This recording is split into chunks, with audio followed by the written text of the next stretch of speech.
Hello everyone, my name is Ross the Alcheminiaturist, and welcome to my Emperor's Children Chaos Lord build.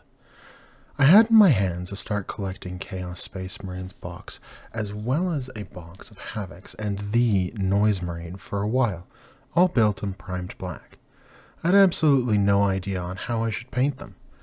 I knew that they would be part of the Emperor's Children, as I fell in love with one piece of art of a Noise Marine, and knew I needed to make some of my own. I tried converting some of the Legionnaires to Noise Marines, but I only had access to a few of the Games Workshop upgrade bits, which resulted in some interesting Marines. None of them were bad, but they weren't exquisite either. I had moved from my smaller city to a much bigger city, and it turned out that there's a fantastic local game store that had a good selection of Chaos Space Marines not that far from me. Both a blessing and a curse. There I found the Chaos Lord and Terminator armor, another Start Collecting box, Havocs, Chaos Spawn, Abaddon, or Abaddon, Chaos Space Marines, and a Lord Discordant. And an idea came to me. Why not use the Lord as a basis for my paint scheme and army? So I picked it up, as well as the Bedlam legs and backpacks, to change and upgrade him, and potentially others later on. I knew I wanted him to be in your face and potentially take advantage of that Slaanesh-aligned models fight first, as according to the leaks. So, Lightning Claws it is. Assembly is the key to all good models, and so I built him, starting with the backpack and cape. Every good, or is it bad, guy needs a good, or is it bad, cape. This also means that I can test fit my other legs, as they may not actually work with this model. They don't work on the Start Collecting Marines, as those ones are all monopose. Scoring the legs, due to them being resin and not wanting to work with my model cement, meant that the superglue had more surface area to adhere to. Once the legs and the body were together, I got to work on my all-time favorite close combat weapons, the Lightning Claws. The Chaos Lord has a few options for the claws, including one where the middle finger is up. If you can see where this is going, I applaud you. I cut that arm in two so that I could repose it to him actually giving the finger.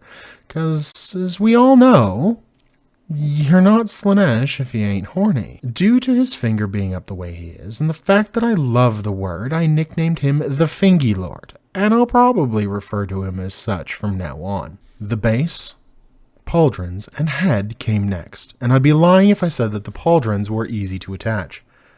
I'm always hesitant to cut and take pieces off of models in a little fear that I will take too much off, and be left with an obvious and visible defect to the model. Everything must be perfect, or at least not messed up. I'll save you from the 20-ish minutes of me cutting them down, slowly and checking each time. Attaching Fingy to the base was simple. Score, screw, and stick. I just wanted an alliteration. I love alliterations.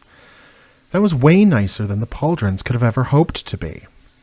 I had never in my 20-ish years, off and on in this hobby, ever had an airbrush in real life. I don't think I've ever even seen one out of the package, let alone held one, until I purchased this. Using AK's black primer and a couple of drops of medium, I attempted my first ever prime not using a rattle can. Slow and steady wins the race. Then came to my least, yet most favorite part, painting. I say that this was my least favorite only because I seem to be either impatient or not satisfied with how I paint. Starting with the cape, I used Emperor's Children Pink, a color I would later completely go over with Vallejo's Warlord Purple, as I felt it was taking forever to get any sort of opaqueness in it.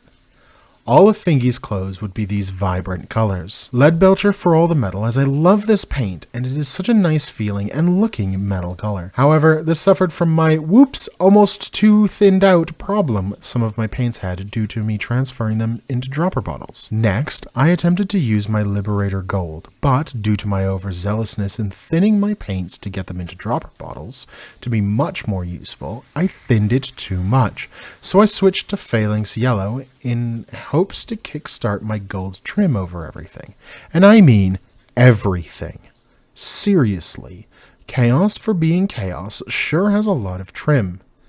Later, I had a flash of intelligence and went back to my close favorite local game store and purchased a few of my too thinned out paints to be rethickened by a second bottle, and that sorted my problem out. Rhinox hide for the fur on Fingy's back to look like he had potentially run into those pesky space wolves and had taken a nice trophy from them.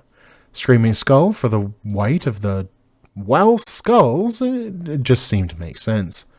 This contrasted nicely to the Naggaroth Knight that I had used for the armor.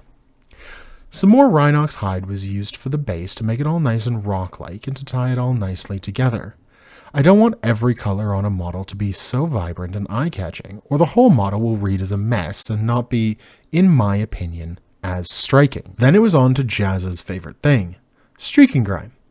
I actually picked it up in the store and showed it to my partner, and she said, "Hey, doesn't Jazza like that?" And that's how I knew I had watched a ton of tabletop time with her.